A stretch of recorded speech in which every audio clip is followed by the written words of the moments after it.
त्रिपुरा के दामचेरा गांव के रहने वाले हमारे एक सब्सक्राइबर अब्राहम रियांग भाई अपने घर से 170 किलोमीटर दूर मिजोरम के आइजवाल शहर में काम कर रहे थे। जब कोविड लॉकडाउन खुलने के बाद वो अपने गांव वापस आए तो उन्होंने पाया कि भाई साहब उनके मां की तबीयत कुछ ठीक नहीं है। डॉक्टर्स ने उन्हें कंप्लीट बेड रेस्ट सजेस्ट किया था और इसी बीच अब्राहम के गांव वालों ने एक मीटिंग बुलाई।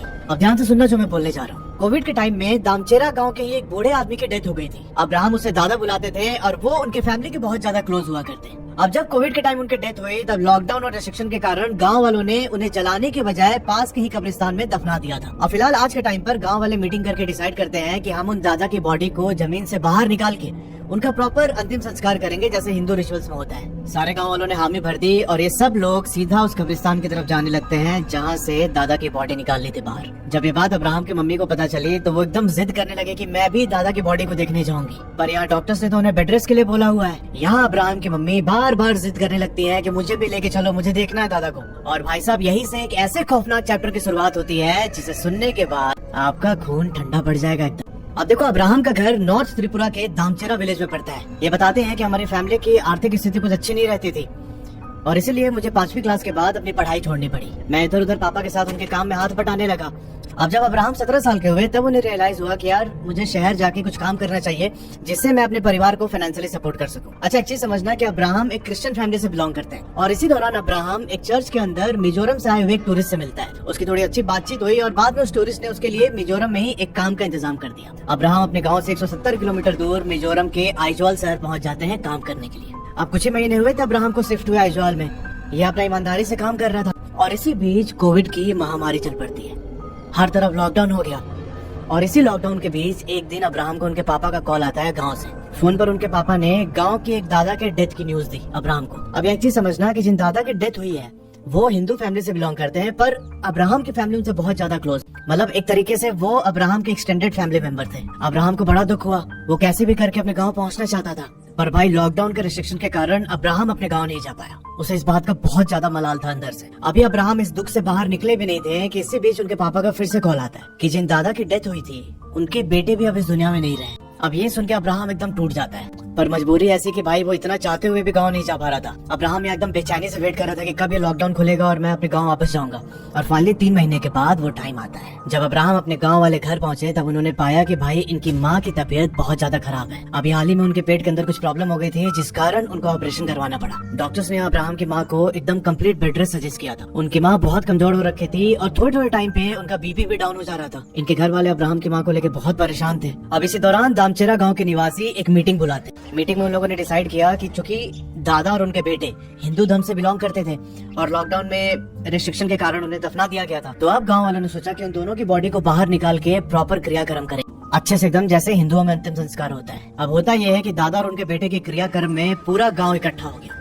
अब्राहम की माँ भी जिद करने लगी, तो अब्राहम उनके पापा ने बोला कि नहीं, आपको नहीं देखने जाना है क्योंकि ऑलरेडी आपका बीपी इतना कम है, आपको इतनी कमजोरी भी हो रखी है और वो सब मंजर देखना आपकी सेहत के लिए ठीक नहीं है, आपका बीपी ट्रिगर हो सकता है फिर से। पर यहाँ अब्राहम की माँ एकदम जिद पकड़ लेती है कि नहीं, मुझे वो देखने जाना ही जाना है। अब इस पर अब्राहम ने एकदम गुस्से में रिएक्ट कि नहीं, आप कुछ भी हो जाए, आप नहीं जाओगे देखने। तब उसकी माँ देखती है कि भाई इनका बेटा एकदम उसका मूड खराब हो रहा है, गुस्सा हो रहा है, तो उसकी माँ बोलती है कि ठीक है मैं नहीं जाऊँ। ऐसे भरोसा दिला दिया अब्राहम को कि मैं नहीं जाऊंगी, मैं घर पर ही रहूंगी। अब देखो यहाँ होता ये है कि अब्राहम के जो पापा थे उन्होंने बोला था अब्राहम को कि तुम मम्मी के पास ही रहो, ठीक है, नहीं तो ये अपनी जिद में रहेगी, निकल जाएगी बाहर। अब्राहम ठीक ऐसे ही करते हैं, ये चुपचाप अपने घर पर ही बैठे हुए थे। अब कुछ देर बाद गांव के लोग दादा और उनके बेटे की बॉडी को बाहर निकाल के शमशान की तरफ लेके जा रहे थे अंतिम संस्कार के लिए। पर यहाँ होता ये है कि जो शमशान की तरफ जाने का रास्ता था वो अब्राहम के घर के सामने से होके गुजरता है। अब जैसे जैसे दादा और उनके बेटे की बॉडी अब्राहम के घर के करीब पहुँच रही थी, उनकी माँ जो है ना अब्राहम की, वो ट्रिगर होने लगी। वो अंदर ही लेटे लेटे अब्राहम को आवाज लगा रही थी कि बेटा मुझसे बहुत घबराहट हो रही है, मुझे दादा का मुंह देखना है, एक बार मुझे लेके चलो। अब्राहम यहाँ अपनी माँ के पास आता है और बोलता है कि नहीं, आपको नहीं देखना है, चुपचाप बैठे रहिए बेड पे। और इसी बीच जो दोनों बॉडीज थी वो अब्राहम के घर के बिल्कुल करीब पहुंच गई।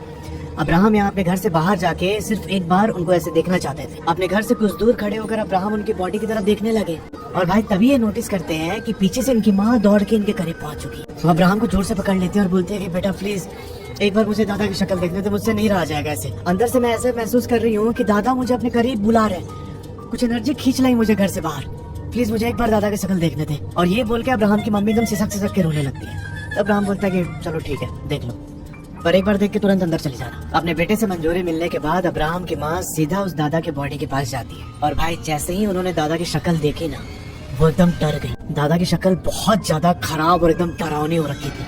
मतलब उनकी शक्ल इतनी ज्यादा भयानक लग रही थी कि 2-3 सेकंड से ज्यादा अब्राहम की माँ वहाँ खड़ी नहीं रह पाई। वो वहाँ से भाग के वापस अपने घर के अंदर चली जाती है। अब यहाँ गांव के लोग दादा और उनके बेटी की बॉडी को ले जाके जलाते हैं, उनका प्रॉपर अंतिम संस्कार होता है और फिर उसके बाद सब अपने अपने घर चले। और भाई यहीं से शुरू होता है असली खेला। अब फाइनली दादा और बेटे के अंतिम संस्कार होने के बाद सब लोग वापस अपने अपने घर लौट आए और उसके ठीक 2 दिनों के बाद अब्राहम की फैमिली रात का डिनर करके सो रही थी। रात के करीब 12:30 बजे अब्राहम की मम्मी अचानक अपने बेड पर उठ के बैठ जाती है और बैठने के साथ ही उन्होंने बहुत जोर जोर से रोना स्टार्ट कर दिया। सबको लगा कि शायद इनकी तबीयत बहुत ज्यादा बिगड़ गई है और इन्हें अभी हॉस्पिटल लेके चलना पड़ेगा। पर तभी अचानक अब्राहम की मम्मी अपना गर्दन नीचे करती है और चुपचाप ऐसे स्टैचू की तरह साइड में गिर जाती। इस समय उनकी सांसें एकदम रुक चुकी थी। अब करीब 15-20 सेकंड तक उनकी सांसें एकदम रुकी रही। अब्राहम के घर वाले देख के बहुत घबरा जाते हैं। अब्राहम का भाई दौड़ के किचन में जाता है और वहाँ से पानी ला के अपनी माँ के मुंह पर छींटा मारा उसने और तब उसकी माँ उठ के बैठती है और बैठने के 30-40 सेकंड के बाद वो फिर से बेहोश हो जाती है। इन लोगों ने डिसाइड किया कि हम तुरंत हॉस्पिटल लेके चलेंगे। अब्राहम का भाई यहाँ अपने एक पड़ोसी की गाड़ी लेके आता है। अब उसके पड़ोसी और फैमिली वाले अब्राहम की मम्मी को पकड़कर उस गाड़ी में बैठाते हैं। उनकी मम्मी पीछे वाले सीट पे बीच में बैठी हुई है। एक साइड अब्राहम के पापा थे और दूसरी साइड उनके एक पड़ोसी अंकल। अब्राहम का भाई यहाँ ड्राइवर सीट पर था और अब्राहम उसके बाजू में। ये बताते हैं कि हमारे घर से हॉस्पिटल कोई 2 किलोमीटर दूर है और उस हॉस्पिटल जाने के रास्ते में एक कब्रिस्तान भी पड़ता। मेरी मम्मी फिलहाल बेहोश पड़ी हुई है। हम लोग उन्हें लेके जा रहे हैं हॉस्पिटल की तरफ और जैसे ही ये लोग उस कब्रिस्तान वाले स्पॉट पर पहुंचे, भाई इनकी माँ उठ के बैठ जाती। उनकी आंखें एकदम खून जैसी लाल हो रखी और इसी बीच वो एक बहुत ही डरावने आवाज में बोलती हैं कि तुम सब शैतान हो, मुझे छोड़ दो यहीं पे, उधर मेरा लोग रहता है, वही छोड़ के आओ मेरे को। अब्राहम की माँ इस समय कब्रिस्तान के एक स्पॉट की तरफ पॉइंट आउट कर। भाई वो पूरा माहौल इतना ज्यादा डरावना हो चुका था कि अब्राहम का भाई गाड़ी रोकता है और गाड़ी से निकल के बाहर भागने। अब गाड़ी के अंदर बैठे उन तीनों लोगों के लिए अब्राहम की माँ को संभालना बड़ा मुश्किल काम था। अब उसका भाई वहीं बाहर से खड़े होकर देख रहा है। इस हालत में तो मैं गाड़ी ड्राइव नहीं करूंगा, क्या पता मेरी माँ कार को कहीं और मोड़ दे या फिर कुछ कर दे और हम सब मर जाए उस चक्कर में। तो चुपचाप बाहर से खड़े होकर देख रहा है और इसी बीच जो अब्राहम के पापा और वो अंकल थे, उन लोगों ने बाइबल निकाल के अब्राहम की माँ के सर के ऊपर। अब ऐसा करने के कुछ मिनट के बाद ही अब्राहम की माँ एकदम शांत हो जाती है। अब्राहम का भाई दोबारा आता है ड्राइवर सीट पे और ये लोग उन्हें लेके हॉस्पिटल पहुंचते हैं। हॉस्पिटल जाने के बाद इनकी माँ को इमरजेंसी वार्ड में एडमिट किया गया। अब यहाँ जब डॉक्टर इन्हें देखने पहुंचे तब उन्होंने इनकी कंडीशन देख के इनको इंजेक्शन दिया। इंजेक्शन लगते ही अब्राहम की माँ बेहोश हो जाती है। पर पूरे रात करीब 15 बार अब्राहम की मम्मी उठ के बैठ जाती है अपने बेड पे और जब भी वो उठ के बैठती ना, वो बस एक ही बात बोलती, दादा मेरे को लेने आए, उधर बैठे दादा, मैं जाऊंगी दादा के साथ। उनको उस इमरजेंसी वार्ड के हर एक पेशेंट में अब्राहम के दादा दिखाई और जब भी वो ऐसा बोलती तो अब्राहम की फैमिली वाले उन्हें समझाने की कोशिश करते, पर इस समझाने के बीच वो इतने जोर से चिल्लाती थी कि उनकी आवाज पूरे हॉस्पिटल में गूंज जाती। अब किसी तरह वो रात उन्हें हॉस्पिटल में एडमिट करके रखा गया और अगले दिन फिर डॉक्टर ने उन्हें कुछ दवाई देकर डिस्चार्ज कर दिया। अब ये लोग अब्राहम की मम्मी को लेके वापस घर आते हैं। सबको लगा कि ठीक है, डॉक्टर ने जो दवाई दी है उसे खाने के बाद अब ये नॉर्मल हो जाएगा सब कुछ। पर भाई साहब ये तो बस शुरुआत थी, आगे तो हालात बद से बदतर होने वाले हैं अभी। अब हॉस्पिटल से आने के कोई 1 हफ्ते के बाद अब्राहम का भाई एक रात अपनी माँ के पास ही सोया हुआ था। उसने दाएं साइड की ओर करवट ले रखी थी और इसी बीच देर रात अब्राहम के भाई के गाल के ऊपर पानी की एक बूंद गिरी और इस वजह से अब्राहम के भाई की नींद खुल गई। उसने नींद में ऐसे हाथ से पानी की बूंद को साफ किया और सीधे होकर लेट जाता। थोड़ी देर के बाद फिर से इसके चेहरे पर एक पानी की बूंद टपकती है और उसके साथ ही अब्राहम के भाई की नींद टूट गई। एकदम सीधा होकर लेटा हुआ था। जब इसने आंखें खोली तो ये डायरेक्ट सीलिंग की ओर देख पा रहा और भाई इसने देखा कि वो जो दादा थे वो ऊपर सीलिंग पर रेंग रहे और इसने नोटिस किया कि भाई उनका पूरा शरीर फीमेल का, बाल एकदम लंबे और वो बिखरे हुए थे। अब ये देखकर अब्राहम का भाई तब डर जाता है। ये साइड में सो रही अपनी मम्मी को जगाने के लिए मुड़ता है ऐसे और भाई साहब इसने पाया कि इसकी मम्मी तो है ही नहीं बाजू में। इसकी नजर दोबारा ऊपर सीलिंग पर गई और इस बार जब इसने एकदम ध्यान से देखा तो इसे समझ आया कि भाई ये उसकी मम्मी ही है जो ऊपर सीलिंग पर ऐसे क्रॉल कर रही है। बस उनकी शक्ल चेंज होके दादा जैसी हो रखी थी और उस चेहरे से लगातार खून टपक रहा था जिसकी वजह से अब्राहम की नींद खुली। इसने अपना हाथ दोबारा देखा तो पाया कि भाई हाथ पर तो पूरा ब्लड लगा हुआ है जो उसने अभी साफ किया था और यहाँ ऊपर दादा की आंखें एकटक अब्राहम के भाई को घूर रही थी। इससे पहले कि अब्राहम का भाई कुछ भी रिएक्ट करता, वो पूरी बॉडी इसके ऊपर गिर गई। भाई इसने चिल्लाते हुए अपनी मम्मी की बॉडी को एकदम साइड में झटका और खुद बेड से नीचे गिर जाए। अब्राहम का भाई वहाँ जमीन पर पड़े पड़े ऐसे एकदम घबरा के अपनी माँ की उस हालत को देख रहा था और इसी बीच अब्राहम की माँ ने बेड के साइड में जो बाइबल रखा हुआ था ना, उस बाइबल को ऐसे उठा लेती है दोनों हाथ से और उसे पकड़ के वो बेड से नीचे उतरे और वहीं गोल गोल घूम के कुछ गाना गाने लगी। ये देख के भाई अब्राहम के ब्रदर की हालत एकदम खराब हो जाती है। ये दौड़ के भागता है दूसरे रूम में जहाँ अब्राहम और उसके पापा सोए हुए थे। ये लोग आसपास के पड़ोसी को भी बुला के लेके आते हैं अंदर और उन लोगों ने जैसे तैसे उनकी माँ को पकड़ के काबू में किया। अब अगले दिन ये लोग अब्राहम की माँ को चर्च लेके गए।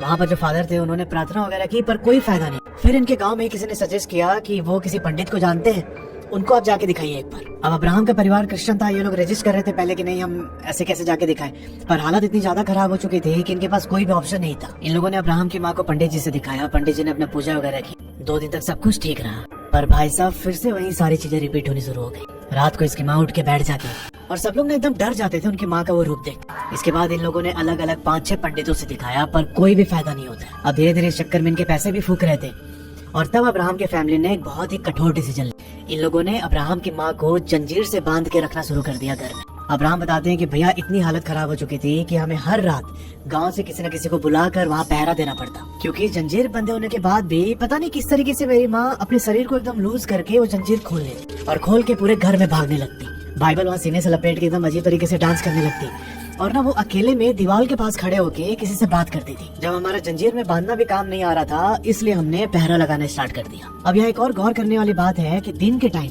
जब आप उन्हें जंजीर से बांध के रखते थे तब वो ऐसे अपने शरीर को लूज नहीं कर पाते थे, वो एकदम बंधे रहते थे पूरे दिन भर। और जैसे ही सूरज ढलता उनके अंदर एक अजीब सी शक्ति आ जाती और अपने शरीर को लूज करके जंजीर से बाहर निकल जाते। अब जब दिन में उनका जंजीर बंधा रहता था, वो खोल नहीं पाती थी, तो वो ना बहुत रोते रोते वो परिवार के लोगों को बहुत इमोशनली ब्लैकमेल भी करते थे कि प्लीज मेरा जंजीर खोल दो, मुझे जाने दो। और इनके परिवार वालों को पता था कि भाई जंजीर खोलना कितना खतरनाक हो सकता है। और इसी चक्कर में अब्राहम की माँ ने दुखी होकर खाना पीना छोड़ दिया। अब इसी दौरान एक रात गाँव का एक आदमी पहरा दे रहा था उधर, और इसी बीच उन्होंने अब्राहम के भाई से बोला कि मुझे वॉशरूम जाना है। अब्राहम का भाई अपनी माँ को उठा के वॉशरूम की तरफ जाने लगा और जब वो वॉशरूम के गेट पर पहुंचा तो उसकी माँ पलट के देखती है इनको। अब्राहम के भाई ने देखा कि उनकी मम्मी की जो आंख है वो एकदम बड़ी बड़ी हो रखी, एकदम खून जैसी लाल, बहुत ज्यादा भयानक लग रही थी, जिसे देख के अब्राहम का भाई डर जाता है एकदम। वो अपनी माँ को वहीं बाथरूम के पास छोड़ के वापस भाग के आता है और इसने आकर सारी बात अपने फैमिली को बता दी। अब उस रात जैसे तैसे लोगों ने मिलकर अब्राहम की माँ को और अब्राहम के भाई को इन दोनों को समझा बुझा के सुला दिया। पर जब अगली सुबह हुई तब अब्राहम बताते हैं कि मेरा भाई और माँ दोनों बहुत देर तक सोते रहे। सुबह करीब 11:30 के आसपास मेरे भाई की नींद खुलती है। ये जब सो के उठा तो हमने देखा कि इसकी आंखें एकदम लाल हुई पड़ी है। वो अकेला घर से बाहर निकल के आसमान की तरफ देखने लगा, फिर वापस आया घर के अंदर और जो बिल्कुल लास्ट वाले कमरे की दीवार थी उस दीवार के पास जाके खड़े होकर किसी से बात करने लगा। इसी बीच वो कभी हंसता, कभी रोता, कभी अपना सर मारता दीवार में। और ये सब देख के अब्राहम के घर वाले समझ गए कि भाई इस पर भी किसी आत्मा ने अपना कब्जा कर लिया है। थोड़ी देर बाद अब्राहम की माँ भी सो के उठती है। अब इस समय अब्राहम का भाई और उनकी माँ ये दोनों सेम बेड पर एक दूसरे को फेस करते हुए बैठ जाते हैं और यहाँ दोनों आपस में किसी दूसरे ही लैंग्वेज में बात करना स्टार्ट करते। अब ये नजारा देख के अब्राहम की फैमिली ने गांव के ही जो पंडित थे उनको घर बुलाया अपने। पंडित जी ने आके अपना कुछ मंत्र पढ़ा और मंत्र पढ़ते ही अब्राहम का जो भाई था ना, ये अपने शरीर को एकदम अजीब तरीके से मोड़ के वहाँ जमीन पर रोल करने लगा। गांव के लोग उसे पकड़कर उसके शरीर को सीधा करने की कोशिश कर रहे थे और उसके अंदर इतनी ज्यादा ताकत आ रखी थी कि वो किसी के भी वश में नहीं आ रहा था। फिर पंडित जी ने इनके घर से पानी मंगवाया और उस पानी में मंत्र पढ़कर अब्राहम के भाई के ऊपर फेंका, तब वो जाके शांत हो जाता है एकदम।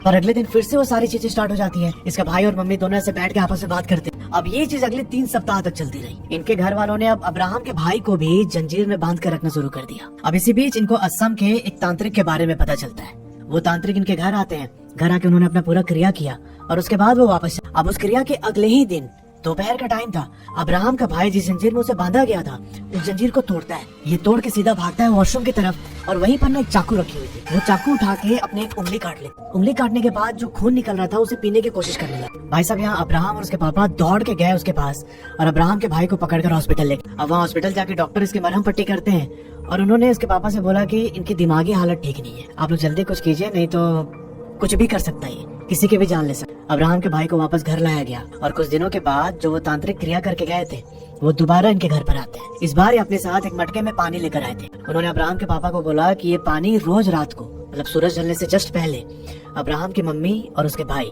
दोनों को पिलाना है अगले 7 दिन तक। अब इन लोगों ने ठीक वैसे ही किया और 7 दिनों के बाद अब्राहम का भाई और उसकी माँ धीरे धीरे नॉर्मल होना शुरू होते हैं। पर पूरी तरीके से नॉर्मल होने में उनको 1.5 महीने तक का टाइम लग गया। उस तांत्रिक ने बताया कि जो वो दादा की स्पिरिट थी उसने अब्राहम की मम्मी को पोजेस कर लिया था। अब जब अब्राहम की मम्मी पोजेस हुई तो जो दादा की बेटी की स्पिरिट थी वो अभी तक भटक ही रही थी। जैसे उनके पापा को एक शरीर मिल गया था वैसे ही वो भी एक शरीर की फिराक में था और उस दादा के स्पिरिट ने ही अपने बेटी की स्पिरिट को अब्राहम के भाई के शरीर में एंटर करवाया। इन दोनों आत्माओं को लग रहा था कि हमें अपना शरीर मिल गया है, हम इसे छोड़ के कहीं नहीं जाएंगे। तो यार ये थी पूरी कहानी।